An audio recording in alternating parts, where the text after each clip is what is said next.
Forms, ele tem algumas funcionalidades que são muito interessantes, porque, por exemplo, você pode, uma vez elaborado um questionário complexo, grande, dividido do jeito que você quiser, você pode gerar um material e importar esse material para um novo questionário.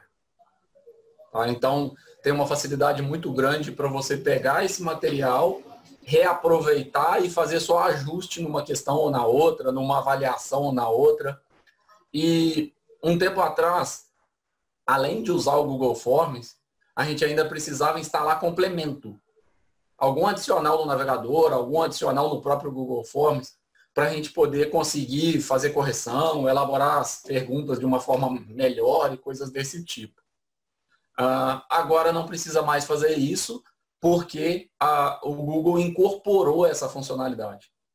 Tá? Então agora ficou ainda mais fácil para a gente poder usar o Google Forms em função dessa funcionalidade.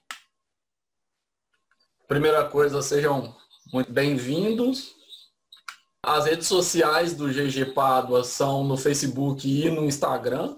E aí eu gosto muito desse slide porque existe uma diferença marcante entre as 3 maiores empresas mundiais de tecnologia: Apple, Google e Microsoft. Enquanto a Microsoft, eu tive um projeto vinculado a eles, exige que você utilize ferramentas Microsoft e cite a Microsoft em toda a documentação, e a Apple exige um valor muito maior do usuário, e aí faz um equipamento user-friendly, mas o valor para o usuário final é bem alto. O Google ele não faz esse tipo de coisa. Ele tem uma postura de eu quero visibilidade. Então, ele não se preocupa se você está usando uma rede social do concorrente, por exemplo.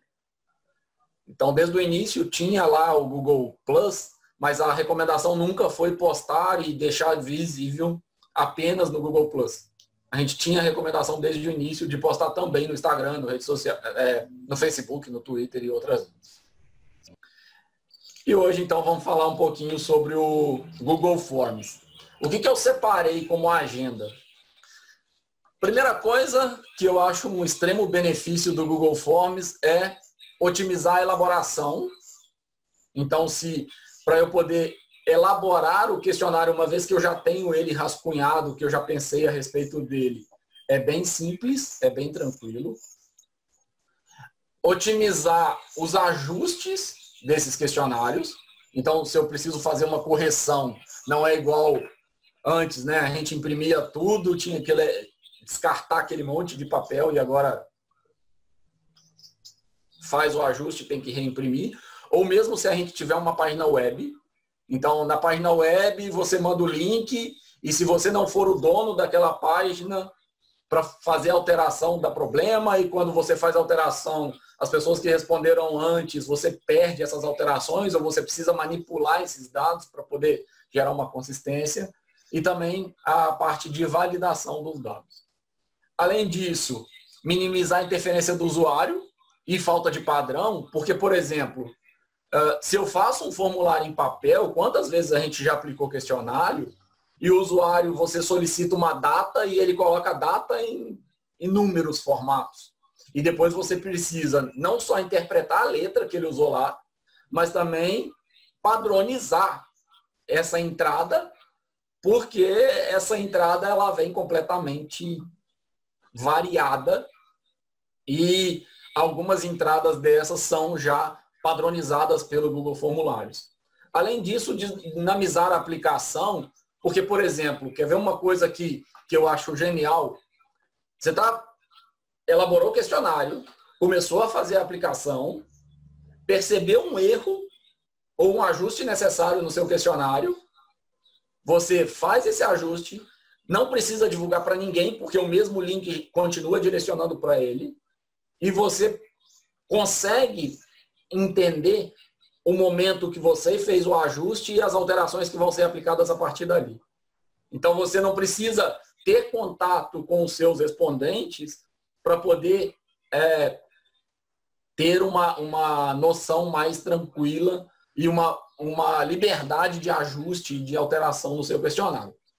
Além disso, ele facilita a análise, porque ele já gera alguns gráficos e ele também gera um arquivo Excel. Então, se eu quero fazer novos gráficos, se eu quero fazer novas configurações, eu faço isso tudo no Excel, com habilidades de Excel que a gente pode discutir num outro dia, numa outra aula. E, óbvio, ele maximiza muito entendimento, porque a gente pode criar sessões, a gente pode... e aí, esse item que eu coloquei, ele maximiza entendimento não só de quem é leigo em tecnologia e está elaborando esse questionário, e, portanto, alguém pode simplesmente migrar o questionário de papel para a versão online, mas ele maximiza também o entendimento do usuário, porque você pode criar sessões e você pode colocar as questões separadas. Então, não tem mais aquele momento de ou uma dificuldade para criar uma página na internet, ou aquele monte de folha que você está aplicando um teste e aí ou você entrega aquilo tudo grampeado, e as pessoas têm uma dificuldade para ficar passando folha e respondendo, ou você entrega tudo separado e a dificuldade depois é sua para poder organizar aquelas folhas numeradas ali, porque vem depois de um jeito que é legal demais de organizar, né? Bom, então agora por precaução, né? Na verdade, para quem não é da área de tecnologia, pode estranhar, mas para a gente que é da área de tecnologia, a gente sempre prefere usar a alternativa. Eu poderia muito facilmente, eu tenho aqui o Google Forms aberto numa aba do computador para poder mostrar, mas eu sempre prefiro mostrar ela em print, porque a internet cai ou algum problema acontece, você não tem mais aquela linha para poder ir apresentando cada um dos dados e cada um dos resultados. Então, basicamente, o que a gente tem quando a gente cria um Google Forms, se a gente entra aqui nos quadradinhos e clica em qualquer desses documentos, Google Docs, Google Planilhas ou Google Apresentações, ele vai ter no canto superior esquerdo as linhazinhas onde a gente consegue acessar qualquer um desses tipos de documento. Quando a gente clica em Google Formulários, a gente vai vir para essa segunda aba aqui. Então, essa aqui é a tela inicial. Quando eu acesso o formulário, ele já vai abrir essa tela. É uma tela bem intuitiva e, basicamente, o que a gente precisa fazer? Colocar um título para esse formulário. Esse formulário vai ser salvo no Google Drive. E uma das coisas que é muito boa, mas que é diferente. Então, alguns usuários, em geral, ficavam procurando onde tem um botão salvar, onde tem uma opção salvar. Todo o material do Google, todo o ferramental do Google online, ele tem autosave. Tá? Então, ele salva automático as alterações que você fizer e, portanto, você não precisa se preocupar com isso. Isso vai ficar... A única questão que você tem que se preocupar é qual usuário você está logado na conta, porque esse documento vai ficar vinculado ao seu usuário.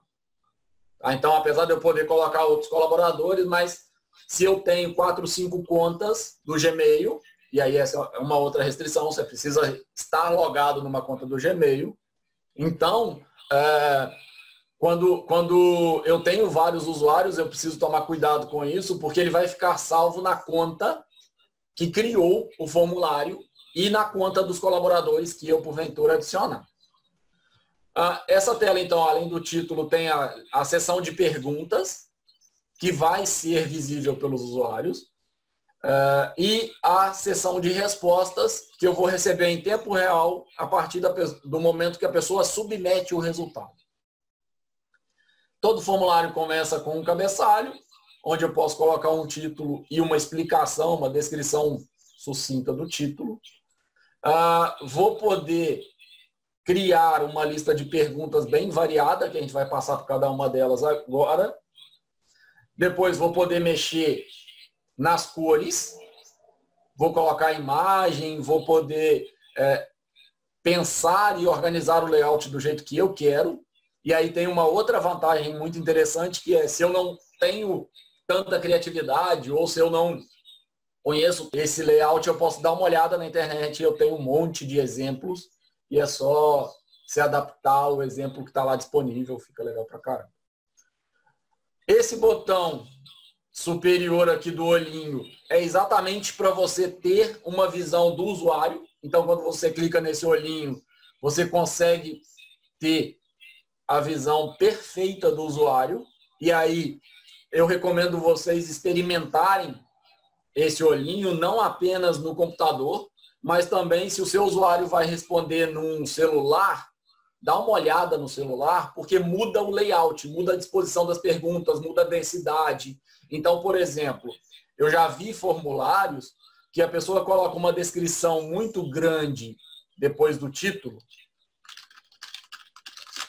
e quando a gente abre no celular, o que vai acontecer é que essa descrição fica ilegível, ou fica com uma letra muito pequena, que é esse trecho aqui embaixo.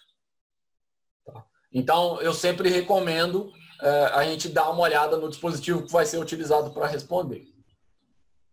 Então, basicamente, o que eu fiz?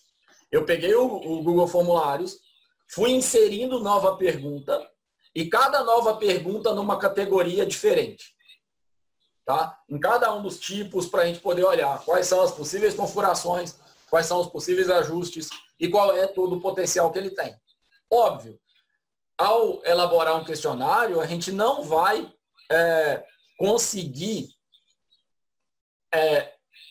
colocar todas as variações possíveis de pergunta, porque não é nosso interesse. Mas você deve combinar, e, por exemplo, uma coisa que é fundamental é você entender o tipo de resposta que você está esperando. Então, se eu uso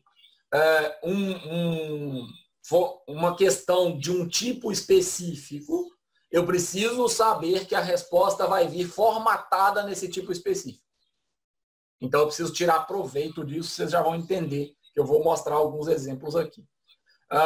Criei, já veio aqui com o título, eu coloquei, inseri uma imagem, então aqui no canto direito tem essa barrinha, e a gente chama essa barrinha de barrinha suspensa, porque à medida que a gente vai inserindo coisas no formulário, ela vai caminhando com o meu formulário.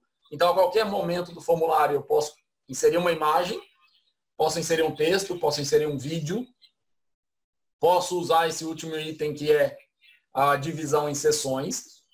E, tirando da parte técnica, o que é seção? É você dividir a visualização do usuário. Qual a grande utilidade disso? Lembra que a gente, para fazer pesquisa científica, precisa lá colocar um termo de assentimento? Esse termo, ele não pode vir junto com as perguntas, ou ele não deveria vir junto com as perguntas. E eu não preciso imprimir esse termo e entregar. Basta que eu crie uma seção, a minha primeira página vai ter esse termo, onde o usuário vai ser obrigado, eu vou configurar para que ele seja obrigado a selecionar lá embaixo, senão ele não pode responder as outras questões. E, portanto, ele só vê essa parte.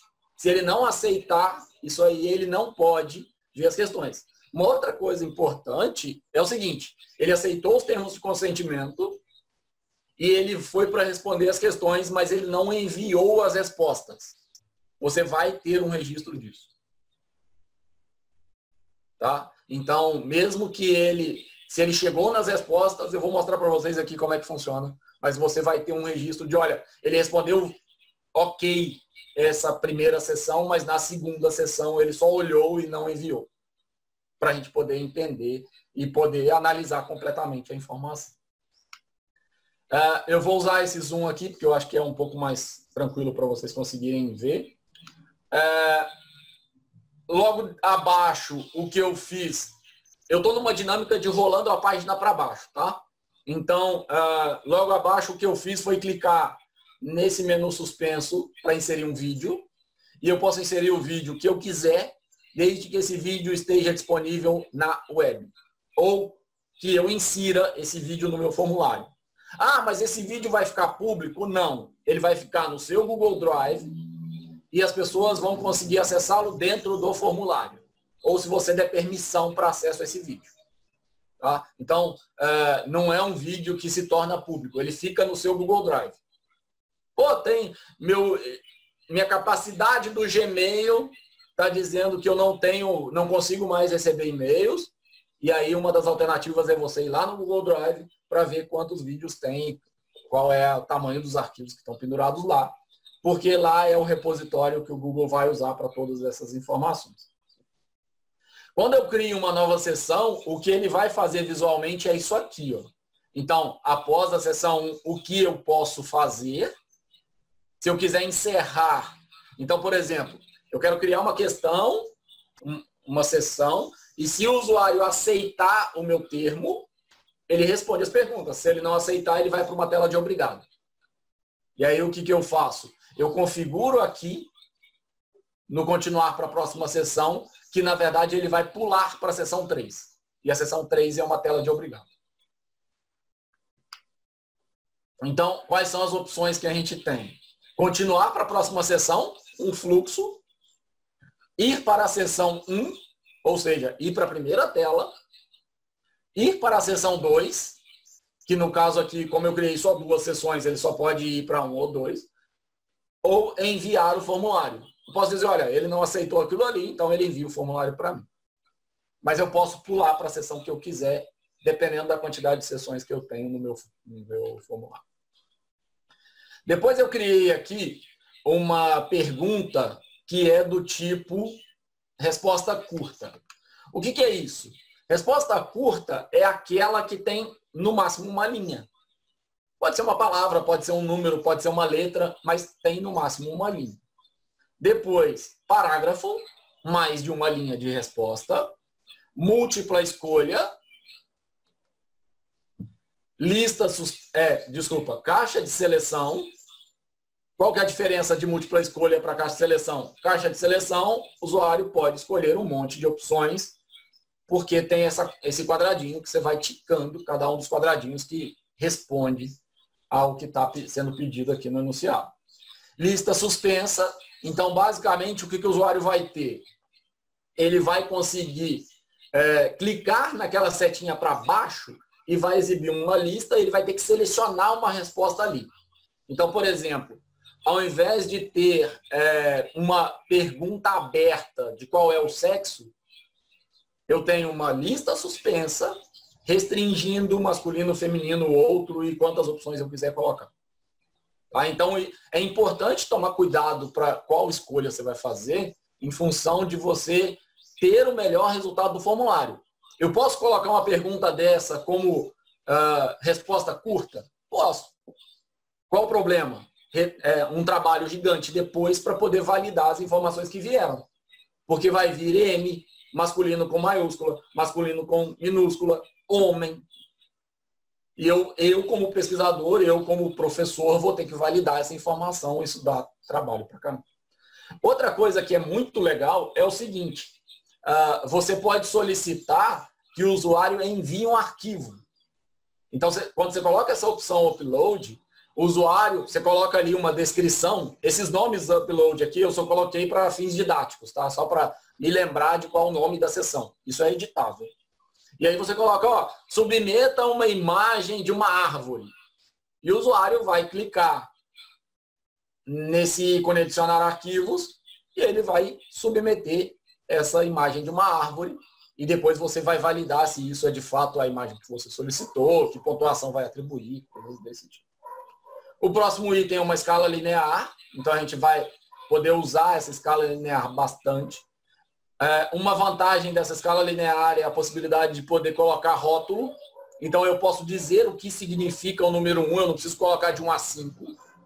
Tá? Quem já aplicou o questionário sabe que isso às vezes gera confusão. O 1 é o melhor ou é o pior. E aí, se você coloca isso descritivo, é mais interessante para o usuário. Uma grade de múltipla escolha. Então, você vai ter uma matriz onde, para cada linha, o usuário pode escolher uma das opções. Data. E aí, esse é um campo que eu gosto muito, data e hora. São 2 campos que eu gosto muito, porque eu já tive vários problemas para, por exemplo, ordenar as respostas e saber quem respondeu primeiro e saber se teve, por exemplo, plágio. Percebem? Então, a gente tem um potencial muito grande de análise e, óbvio, o Google não faz essas análises. É você que tem liberdade para fazer ou não, se você achar que aquilo é viável ou que não é viável. Pode ser interessante comparar dados de pessoas que responderam primeiro a prova. Pode ser interessante comparar dados de pessoas que responderam por último o questionário. Isso vai de caso a caso, isso é cada uma das pessoas que vai analisar e ver o que ela acha. Quando a gente abre a resposta curta, então, assim, seguindo numa linha agora de validação e de qualidade do formulário que a gente está usando e que a gente está elaborando. Quando a gente coloca uma resposta curta, imagine lá no papel ou imagine no site. Tá? Quando eu coloco resposta curta no papel, é uma liberdade completa para o usuário. Ele escreve o que ele quer ali e eu, além de interpretar, de entender o que ele escreveu, eu ainda preciso categorizar isso, porque é texto livre. Quando eu faço isso num site, eu tenho um trabalho danado para poder definir qual é o tipo de dado que vai vir ali. Aqui está tudo integrado. Então, por exemplo, quantos dias tem numa semana? Texto de resposta curta é um número, é do formato número, é um número e qual é o erro personalizado. É um número maior que, é um número maior ou igual a, é um número menor que, menor ou igual a, diferente de, entre um intervalo. Então, não acabou aqueles memes, né? De você aplica uma prova, coloca, escolha um número de 1 a 5 e o aluno coloca 0, 8, 9, 15, 150 e coisas desse tipo. Não está num intervalo. É um número, então ele vai validar se de fato é um algarismo. E isso aqui faz uma diferença, porque quando eu digo que é obrigatório colocar um número, o usuário pode digitar a palavra 1. O formulário não aceita. Ele só vai aceitar se colocar o algarismo 1. É um número inteiro, então não pode ser decimal, coisas desse tipo. E eu posso mudar de número para texto, para um comprimento específico. Então ele precisa responder uma palavra que tem 8 caracteres. Ou uma expressão regular. E aí são coisas bem mais elaboradas que, dependendo de quem vai utilizar, vai precisar de um estudo à parte. Por quê? O que é uma expressão regular? É uma estrutura onde a gente define qual é a validade das informações em cada etapa dessa expressão. Então eu preciso ter uma palavra, depois eu tenho que ter um número, depois eu tenho que ter uma outra palavra.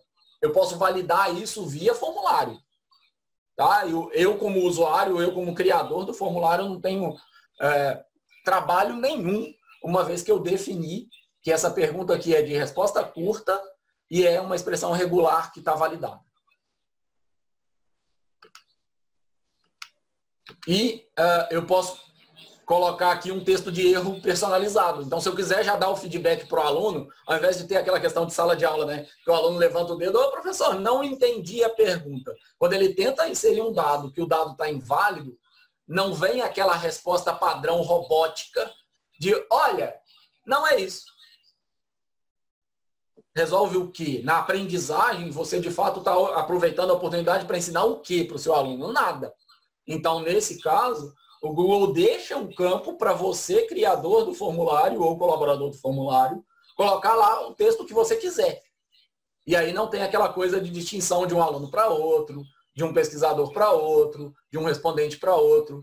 Porque a gente está aplicando uma pesquisa em 3 locais, se um dos locais teve uma pergunta e você esclareceu, queira ou não, você interferiu na qualidade da resposta. Seja de um indivíduo, seja de um grupo de indivíduos. E aí você tem que tomar esses cuidados de que tipo de resposta você dá para não contaminar os dados. A questão de upload, você pode definir que tipo de arquivo vai ser enviado, que tamanho, na verdade, e que quantidade. Então, por exemplo, eu posso solicitar 5 arquivos de até 10 MB. Eu posso solicitar apenas um arquivo, ou eu posso solicitar apenas um arquivo que seja imagem. evita que, por exemplo, a pessoa querendo sacanear ou avacalhar ou brincar com o formulário na hora de responder, ela coloque lá um arquivo.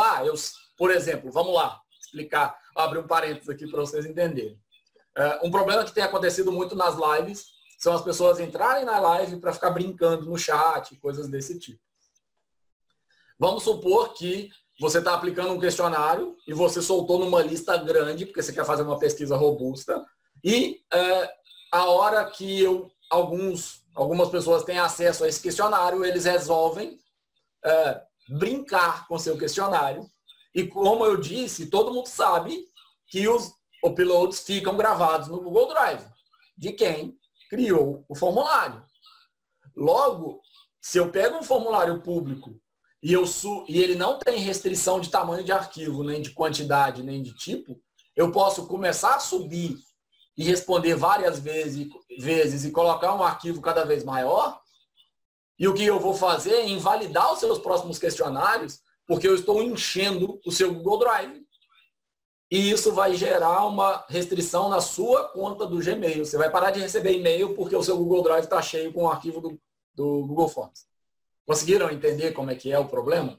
Então, fazer essas restrições é para a gente ter um controle grande sobre o formulário, mas é principalmente para a gente se prevenir, porque as pessoas podem brincar com essas funcionalidades, apesar delas serem absurdamente úteis e interessantes.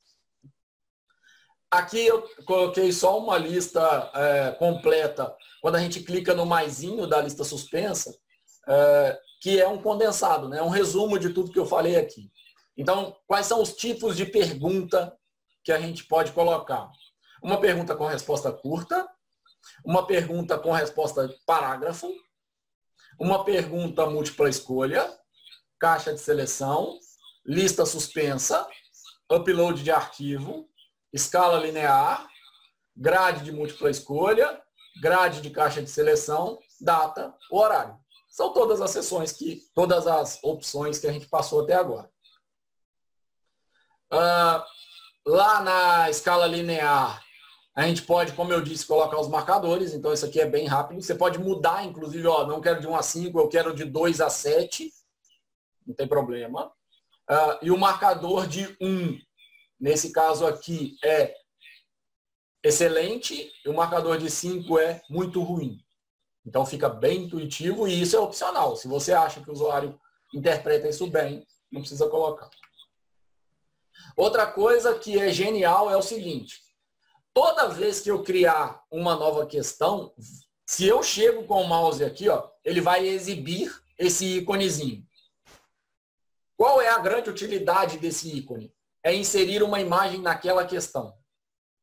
Então, eu posso criar uma questão de múltipla escolha, onde cada alternativa, na verdade, não tem um texto, tem uma imagem que vai ser selecionada pelo usuário.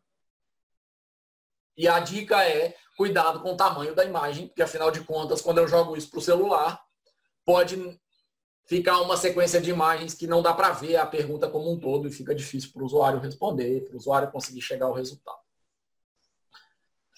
Esse aqui é um exemplo aberto de grade de múltipla escolha, e eu vou aproveitar ele para poder colocar o seguinte. Eu posso, na grade de múltipla escolha, exigir uma resposta a cada item ou não. O que isso significa? Quando eu clico em exigir, significa que o usuário vai automaticamente ser proibido de enviar o formulário com uma linha em branco. Tá? Então, quantas vezes a gente já aplicou questionário, ou já elaborou uma prova, já aplicou uma prova, e a prova vem... Deixa eu só tomar uma água.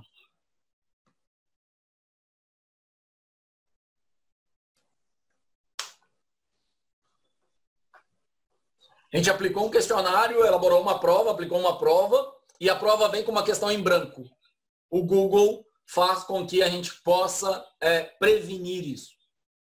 Mas a gente está favorecendo o chute? Eventualmente, sim. E aí cabe a você que está criando o formulário avaliar se vale a pena você obrigar uma resposta, e óbvio, estar inerte ao chute, porque ele vai acontecer, ou você deixar livre e quem quiser deixar em branco.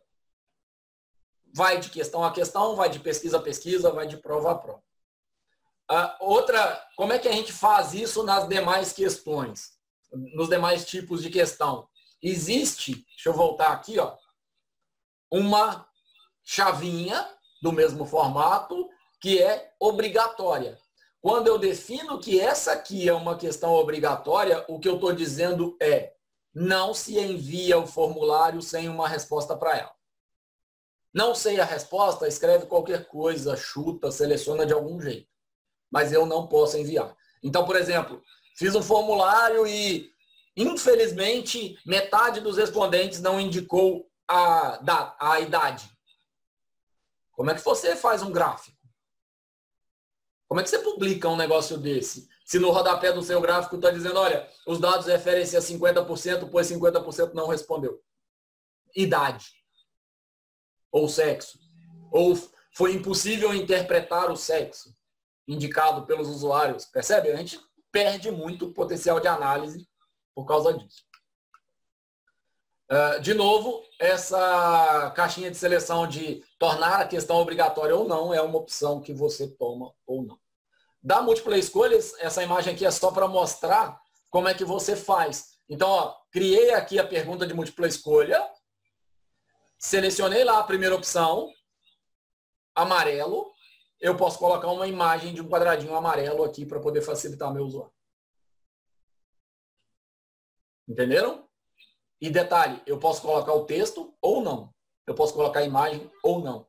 Então, aquelas provas de geografia, aplicando relevo, que o professor tinha ou que fazer no quadro um monte de desenho, ou então fazer na prova um monte de desenho, ou então pegar a imagem e colocar na prova, que dava um trabalho danado para fazer, agora ele clica aqui. E colocar a imagem é tão difícil quanto você clicar aqui, ele abre uma tela onde você pega uma imagem do seu computador e joga para ela, e pronto, está resolvido. Ele vai salvar essa imagem no seu Google Drive e vai carregar no formulário. Quanto clicar no Google Imagens, ele já vai abrir uma abinha que é do Google Imagens, e você pesquisa na hora a imagem que mais te interessa, e você já insere.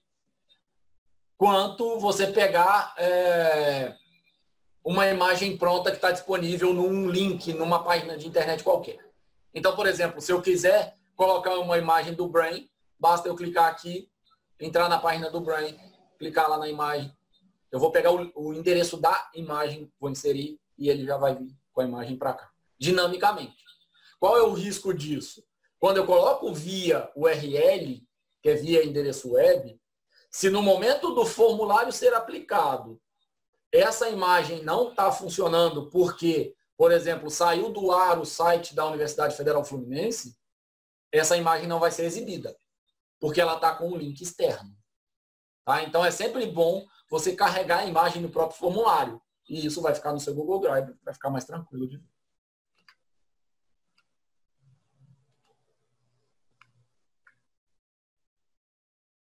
Outra coisa que a gente pode fazer na questão de múltipla escolha é exibir uma descrição para ela ou ir para uma seção específica com base na resposta que foi dada aqui.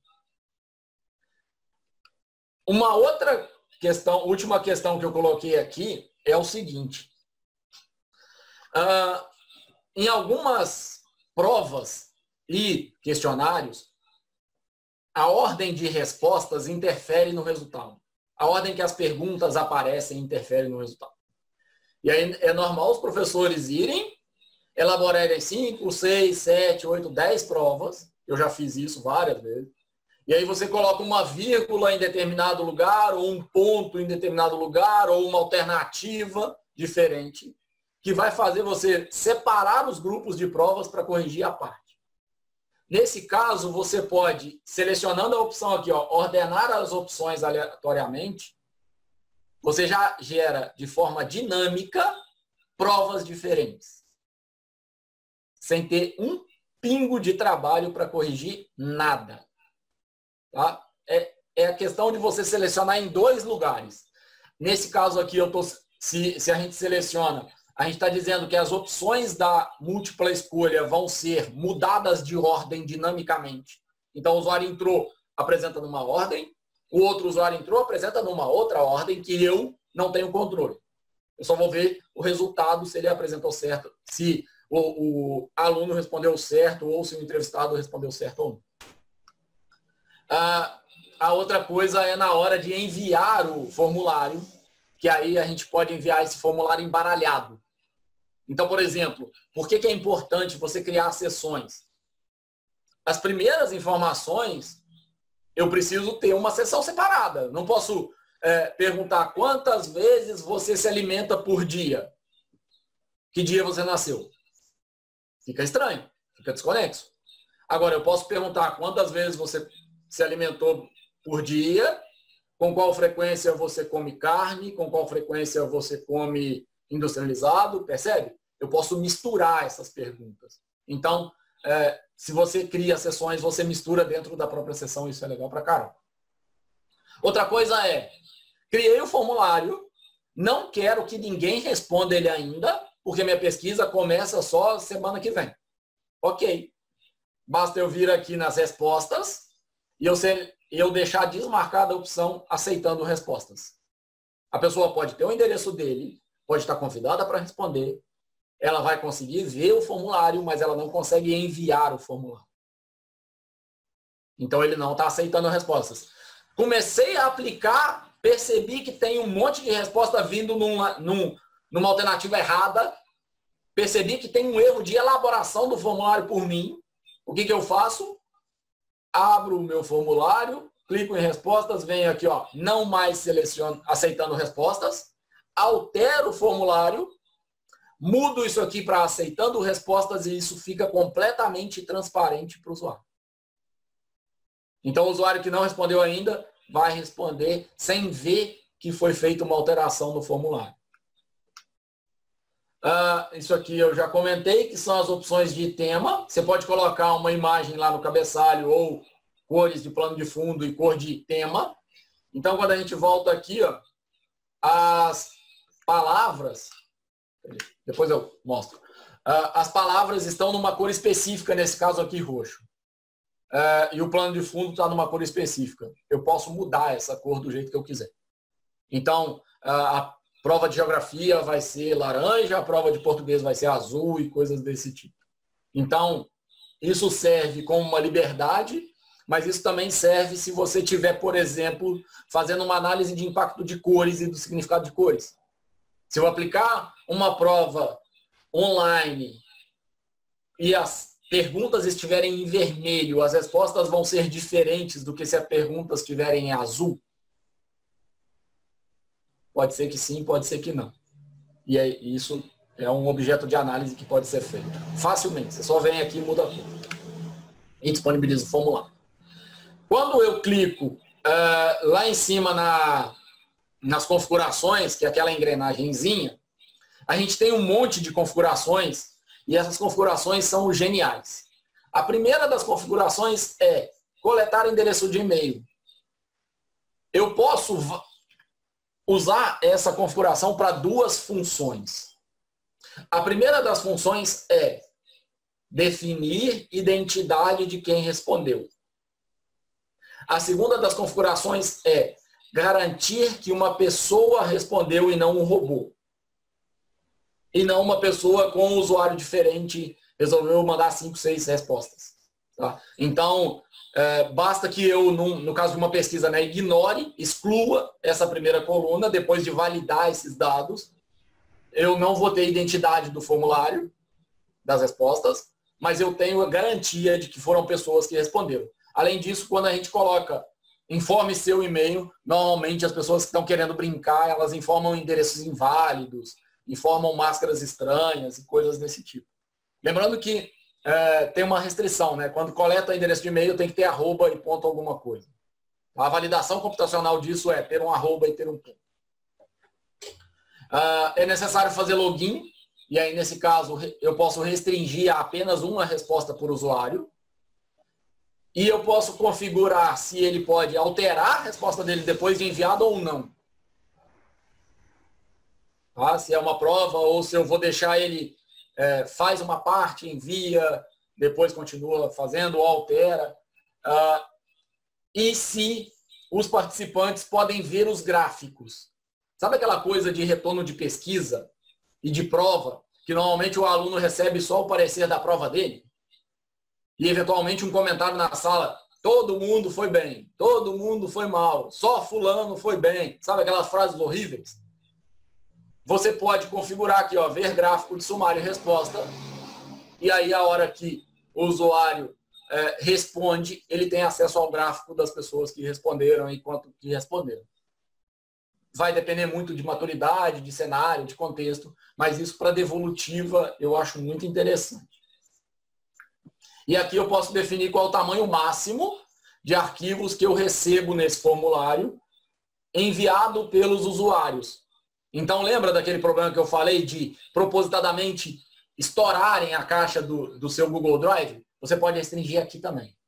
Então eu posso definir lá o tamanho de arquivo, mas eu também posso definir aqui o tamanho máximo de arquivo das respostas no meu computador, no meu Google Drive, no caso, né? Quando eu clico tem uma segunda aba aqui em cima, ó. Eu estou na aba geral, agora eu vou para a aba apresentação, depois tem testes. A apresentação eu posso mostrar uma barra de progresso ou não. Então, basicamente, se eu tenho um formulário com 60 perguntas, mostrar uma barra de progresso, eu estou incentivando a desistência. Mas se eu tenho um formulário com 3 sessões, eu mostrar a barra de progresso, eu estou motivando para que ele termine, porque daqui a pouquinho ele já está na última sessão. Então, isso vai ter que ser avaliado caso a caso. E eu posso embaralhar a ordem das perguntas de acordo com o jeito que eu configuro.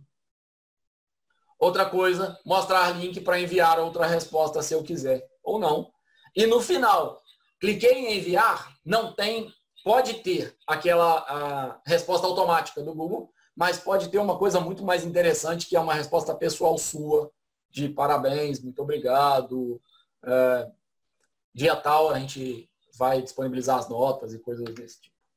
Em relação a teste, qual que é a utilidade? Quando eu crio um teste, significa que lá no meu Excel, já vou dar um spoiler aqui, que a gente já está chegando nessa parte, que é o finalzinho, que é o seguinte: quando eu crio essa massa de dados nesses formulários, o Google vai tanto gerar gráficos dinamicamente para mim e atualizar cada nova resposta, então é fácil, eu só clico numa abinha lá e ele já me mostra, quanto ele vai possibilitar que eu baixe isso no arquivo Excel e faça o tratamento que eu quiser.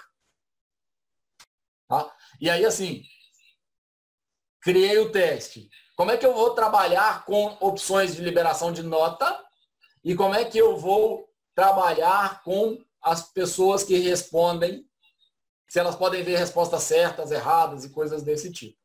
Então, vamos lá. Cliquei, criar teste. Quais são as opções? Lembra que eu falei do Flubaru? E o Google Forms integra essa extensão e agora a gente não tem que incluir extensão nenhuma, a gente faz tudo automático. Quando eu clico aqui em liberar, quando eu ativo criar teste ali e eu tenho a opção liberar nota, eu posso liberar a nota imediatamente após o envio, ou seja, estou aplicando uma prova, o aluno respondeu a prova, clicou em enviar. Ele tem acesso à prova dele totalmente corrigida com os seus feedbacks pessoais. Aqui você errou por causa disso, aqui você acertou por causa disso, estude mais tal coisa, se aprimore um pouco mais em tal aspecto. Imediatamente depois. Ah, não, peraí, é muito chato. Eu estou aplicando uma avaliação em 30 alunos, um deles respondeu, teve acesso à resposta, ele pega o WhatsApp, manda para os colegas, ninguém mais erra. Facinho, né? Então eu vou escolher a segunda opção, que é, eu vou liberar a nota posteriormente, depois que eu fizer uma revisão manual e com uma coleta de e-mails. Para que isso é útil? Para eu sincronizar a turma inteira e eu só libero a nota quando o último entregar. E eu só libero a nota depois que eu der uma olhada na avaliação inteira, no questionário inteiro, e perceber que, ok, está com as informações corretas, ok, está com todas as informações necessárias. As pessoas que responderem podem ver quando erraram?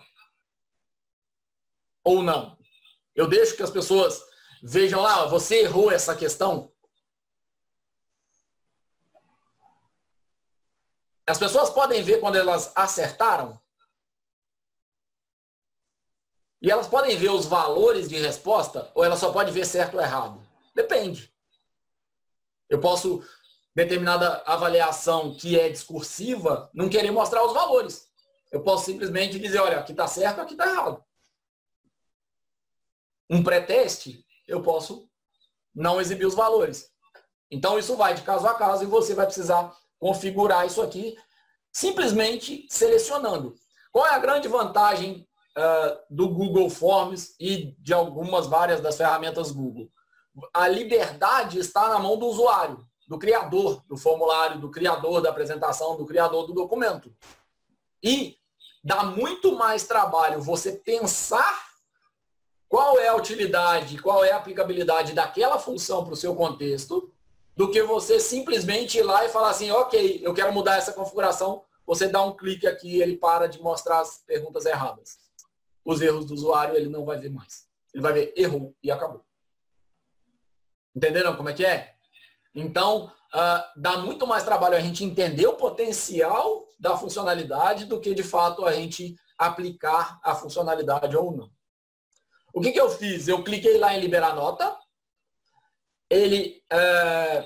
Coloquei a opção liberar a nota imediatamente após o envio. Ele colocou uma marca aqui em cima dizendo o total de pontos. Então, esse formulário meu totaliza nada de pontos. E aí eu vou pegar o meu formulário e vou passando questão a questão para poder pontuar. Então, voltando à questão de liberar notas, né? Eu fiz a liberação de notas lá e defini que as respostas são imediatamente. E aí eu estou percorrendo o meu formulário novamente. Quando eu estou percorrendo o meu formulário novamente, o que eu estou fazendo? Tem lá a minha questão de resposta curta. E na minha resposta curta eu posso definir a pontuação que está associada a ela. Então, a pontuação que vai estar associada a essa resposta curta que eu configurei lá no meu formulário, nesse caso aqui é 1 ponto. Quando eu clico aqui embaixo em adicionar feedback da resposta, o que vai acontecer é, eu coloco a mensagem que eu quiser para o usuário. Detalhe, essa mensagem pode vir associada com um endereço web e essa mensagem pode vir associada com um vídeo. Seja do meu canal, seja um vídeo que eu gravei e disponibilizei, seja um vídeo que está disponível no YouTube. Vou mostrar para vocês um exemplo de como é que isso funciona. Como é que eu faço para enviar esse formulário? Eu posso enviar ele por e-mail para cada um dos meus alunos. Então, se eu tenho um sistema institucional, eu mando ele por e-mail para cada um dos meus alunos. Eu posso enviar e aí incluir esse formulário no e-mail ou não. Eu posso disponibilizar esse formulário online e aí a pessoa acessa ou não. E eu posso criar um link para que seja apresentado. Então, você pode enviar o formulário pelo link e aí você pode criar a URL curta. Criar a URL curta aqui vai gerar um link que não é intuitivo. Então, eu não vou falar agora sobre isso, mas depois a gente pode falar a respeito, que é um site que facilita um monte, tanto para você recuperar, quanto para os seus alunos e para o público ter acesso. Outra coisa que eu posso fazer é incorporar esse formulário no meu site. Então, eu já tenho um site, quero incorporar. A hora que eu clico aqui em incorporar, ele já me dá o código, já me dá a posição do site que eu vou incluir, eu vou jogar isso lá. Só recomendo que nem todo mundo brinque com essa opção de incorporar o URL, porque você pode, dependendo do lugar do site que você colocar, você pode desconfigurar o layout dele. O design dele pode ficar bem ruim, mas não é difícil de fazer não, ele é bem tranquilo de fazer. Além disso, eu posso, à distância de um clique, de 2 cliques, na verdade, né? Compartilhar pelo Facebook, pelo Twitter. E o que eu fiz aqui foi tirar print das respostas, né? Então, entrei com o usuário para fazer as respostas. Escolhi lá, já tinha feito a pontuação, então, de forma intuitiva, né? Cada tipo de questão tem uma pontuação que é o número da questão. Então, vale 1 ponto, vale 2 pontos, vale 3 pontos, 4 pontos. Isso é livre, eu posso pontuar do jeito que eu quiser. Nesse caso aqui, ele atualizou aqui em cima, dizendo que o total de pontos é 55. E quando eu tento, como usuário, responder esse formulário, ele diz, olha, essa pergunta é obrigatória porque você não definiu o e-mail de resposta a esse formulário. Quando eu defino o e-mail e clico em seguir, ele vai deixar eu acessar o formulário com cada uma das opções que está disponíveis. Preenchi todas as opções, clico em enviar e está resolvido o meu problema.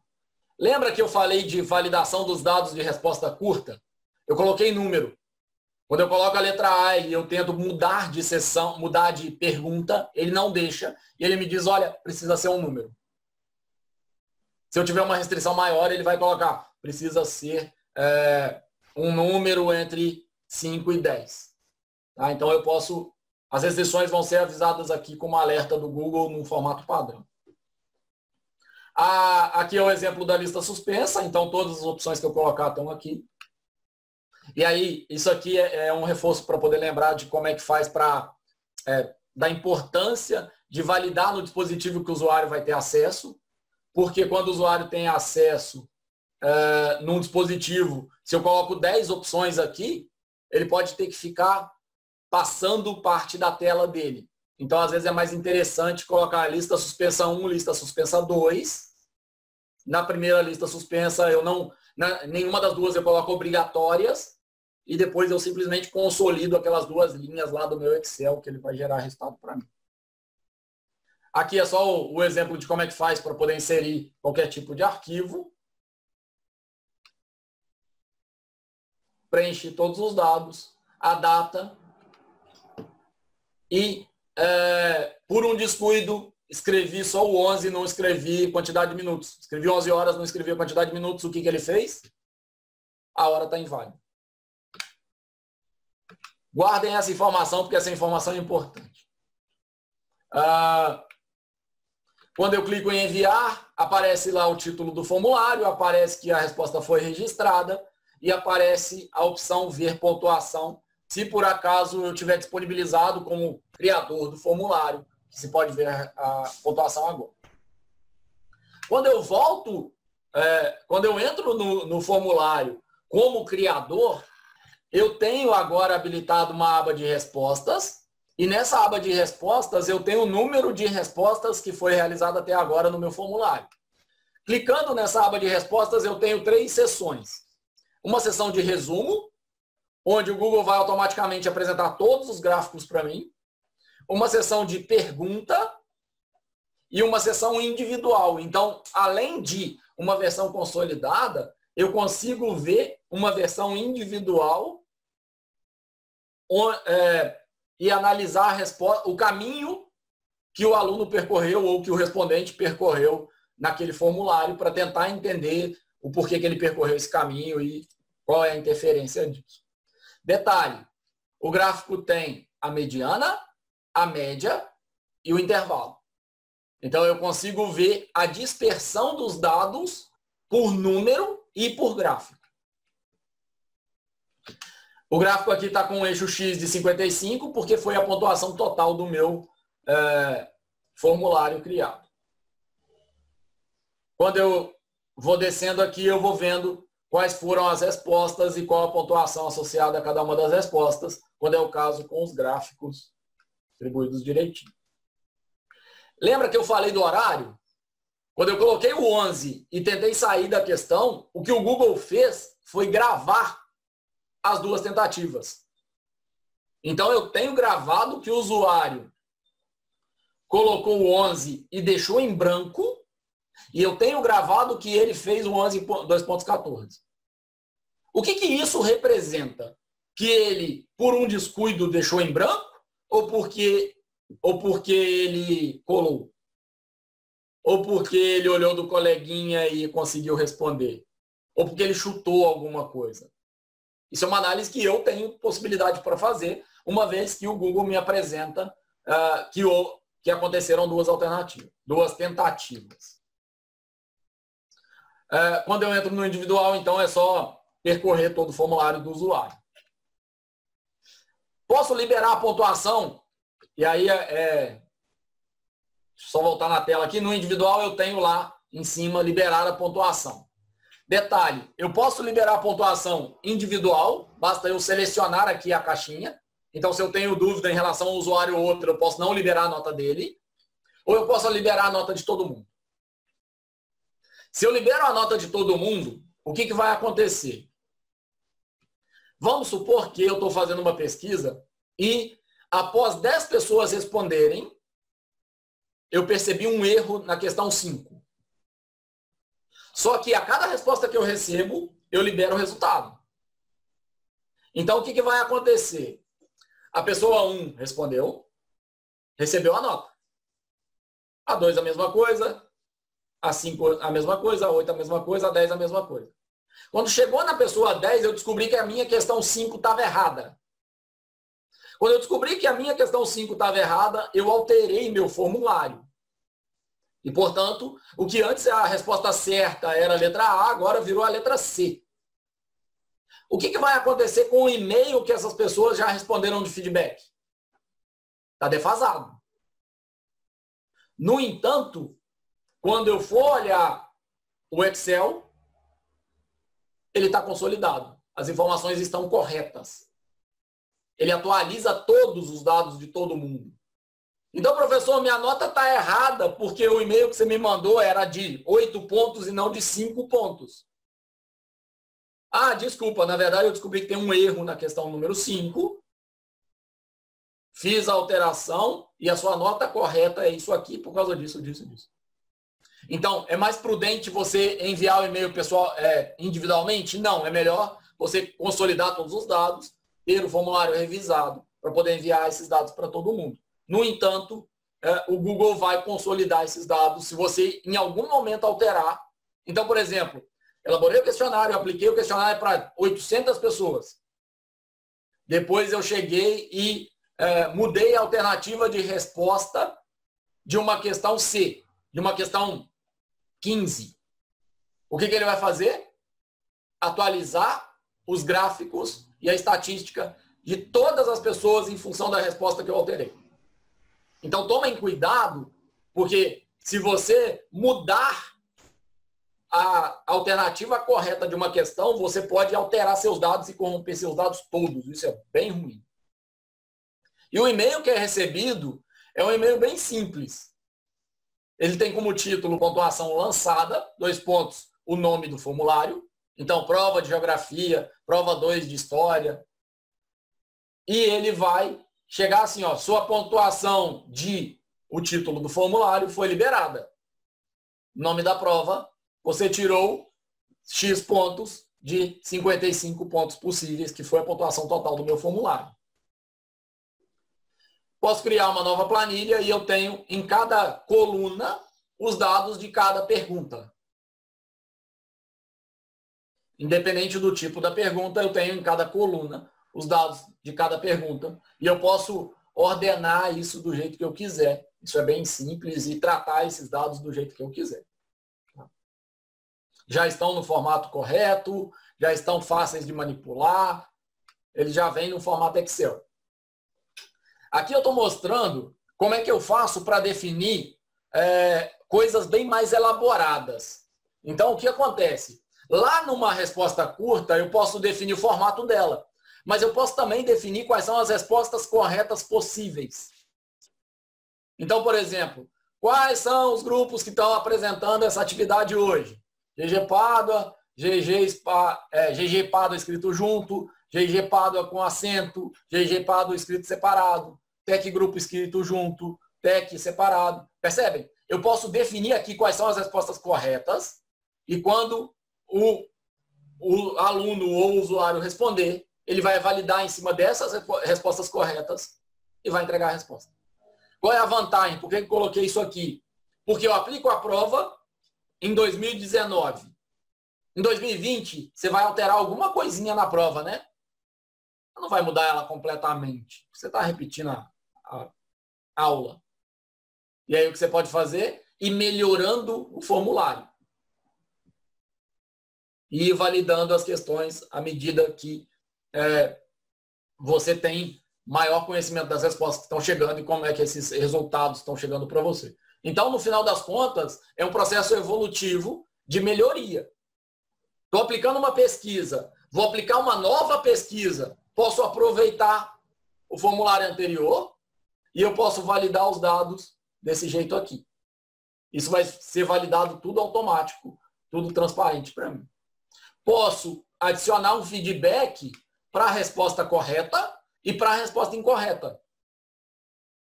Para a resposta correta, que tipo de explicação pessoal eu quero dar para a coisa ficar mais empática, mais individual, e para a resposta incorreta, que tipo de resposta eu quero dar.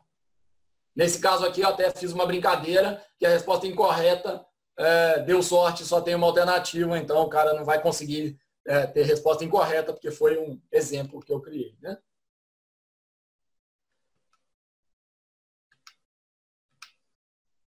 Isso aqui, eu estou só mostrando como é que faz para incluir um vídeo. Então, basicamente, você pode fazer a pesquisa lá no YouTube.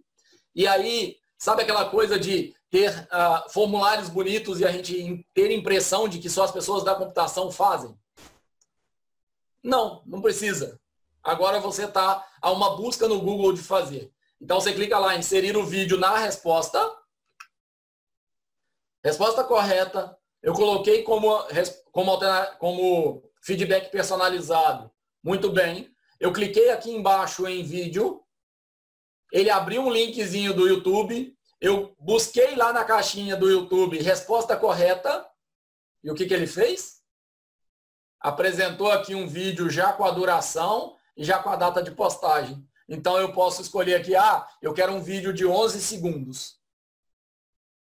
Seleciono o vídeo, coloco aqui embaixo selecionar e esse vídeo já está integrado ao feedback. Ele não está integrado à questão, ele está integrado ao feedback que está sendo apresentado para o usuário. Então, quando ele recebe o feedback, ele tem texto e ele tem esse videozinho. Pode ser um feedback de um vídeo explicando e contextualizando e incentivando ele a seguir próximos passos de pesquisas? Pode. Outra coisa que eu posso dizer é que o vídeo, o upload, vai ser avaliado pelo professor ou pelo pesquisador. Então, ele não tem uma nota associada. Tá? Deixa eu só passar aqui para chegar na resposta final. E aí, o que acontece foi, eu fiz uma segunda tentativa de respostas, e nessa segunda tentativa de respostas, eu tenho aqui consolidados já os dados. Então, eu tenho o gráfico das duas pessoas que responderam. Uma delas respondeu e tirou nota 9. Como são duas pessoas que responderam e o intervalo vai de 9 a 13 nessa questão, no dado consolidado, né, no total de nota, então eu sei que um deles tirou 9, o outro tirou 13. A mediana é 9 e o ponto médio é 11. Ok? E aí ele vai mostrar todos os dados, todos os gráficos, data e hora que respondeu, qual foi o e-mail utilizado para poder enviar e coisas desse tipo. E aí, quando a gente olha o e-mail que esse aluno recebeu, esse aluno recebeu um e-mail dizendo que ele tirou 9 na primeira tentativa dele, e o outro aluno recebeu um e-mail dizendo que ele tirou 13 na tentativa dele. E eu posso explicar isso numa outra mensagem ou até direto lá no formulário. Para cada questão ele vai ter acesso lá. Como é que eu tenho acesso a isso no Excel? Primeiro aspecto importante. Quando a gente coloca lá no Google Formulário, clica lá para poder ter acesso ao Excel, uma coisa que eu descobri no teste, tá? Isso não é algo que está consolidado, mas foi algo que eu descobri no teste. A geração do Excel, o Excel traz uma versão de nota, que a primeira nota é 0. Por que isso acontece? Porque eu fiz uma alteração na pontuação de uma das questões para verificar qual seria o impacto de, por exemplo, a questão 3, a resposta era a letra A, agora é a letra B. Então, o que eu recomendo? Esperem, porque o Google precisa consolidar os seus dados para gerar no Excel. Ou, gerou o Excel, valida se a nota está correta. Nesse caso aqui, como o intervalo entre a minha alteração de pontuação e a geração do Excel foi curto, o Excel apresenta erro. Tá? Então, fiquem atentos a isso, porque se a gente voltar aqui no e-mail, um aluno recebeu a nota 9, o outro aluno recebeu a nota 13. Quando eu olho no Excel, um aluno está com a nota 0 e o outro aluno está com a nota 9. Por quê? Porque eu, Daniel, alterei a pontuação associada a uma das questões. Agora, se a gente voltar no Excel, gerar de novo o Excel agora, ele está correto. Então, cuidado, porque existe uma coisa que na computação a gente chama de lag. Tá? Tem um atraso entre a alteração da nota e o sistema passar de novo uma validação para alterar o Excel que vai ser gerado. Cuidado para não se confundirem, para não terem dado corrompido, o resto está normal. Outra coisa que eu posso fazer é gerar esse formulário no Google, com um design bonitinho, com a formatação bonitinha, com a restrição bonitinha, e vou para uma escola ou vou para um local onde não tem internet, eu simplesmente gero um PDF dele e imprimo esse formulário. Ele sai um formulário num padrão de visibilidade muito, muito bom.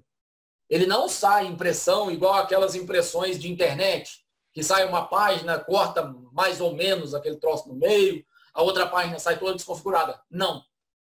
Ele sai uma configuração correta, bonitinha, do jeito que você fez. Então, preciso criar um formulário, vou lá no Word ou no Excel criar um formulário e fazer as alternativas. Não. Faz aqui e imprime ele. Porque vai ser muito mais fácil você reaproveitar e você ter um layout mais bonito, mais limpinho e mais utilizável. Outra opção que a gente tem é adicionar colaborador. Então, por exemplo, tenho dúvida sobre como colocar um vídeo no meu YouTube. Daniel, você pode me ajudar? Posso. Você me explica como faz? Olha o trabalho que dá. Identificar o Daniel. Agendar uma data e hora que ele pode. Ele se preparar para me explicar. Agendar um horário. Reunir com ele. Entender o que ele está me explicando. Aplicar. Ter um monte de problema na aplicação. Voltar a falar com o Daniel. Quando, na verdade, você pode virar e falar assim, Ricardo, tudo jóia? Então, você pode me ajudar? Posso. Você inclui um vídeo para mim? Eu queria esse vídeo nesse formulário. Ok. Adicionar colaborador, Ricardo, ele entra lá, coloca o vídeo, pronto, seu formulário está resolvido. Então, no final das contas, o que a gente está fazendo é lidar muito com o tempo. A gente está reduzindo muito tempo. Terminei, deixa eu só voltar aqui para a apresentação. Mais uma vez, deixar o convite para seguirem a gente no Facebook e no Instagram, @ggpadua. As dúvidas que tiverem, faz lá o comentário que a gente tira as dúvidas que porventura tiverem lá. Obrigado ao pessoal do GG que esteve disponível